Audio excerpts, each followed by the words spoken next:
Okay, so how do we get our knowledge questions? How do we extract them from a real life situation? The first thing to say is that virtually everything, every event, every problem, every issue has a knowledge question attached to it.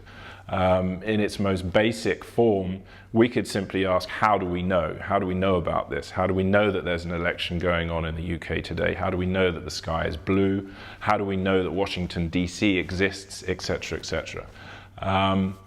But we need to be a little more sophisticated than that. We need to link our knowledge question to an area of knowledge or a way of knowing, or more than one of those.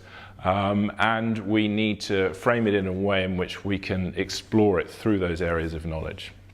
So to give an example, I read a story the other day from the BBC about pop music. The headline was, "Pop music had 3 revolutions."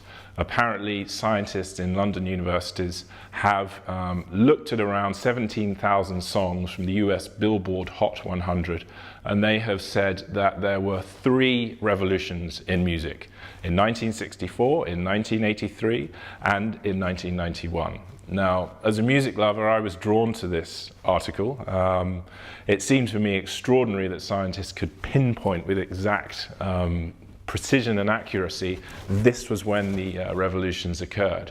And I got thinking about this story, and I thought this would be a very good story to look at in a talk classroom, or even in an essay or a presentation. But what knowledge question can we use for this? Well, first of all, which areas of knowledge are we looking at? Clearly we're looking at music, so we're looking at the arts.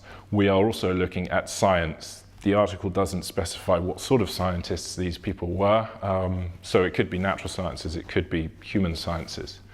So what's our knowledge question? Well, you could come up with something along the lines of, to what extent can we use the scientific method in order to understand the arts? And that would work.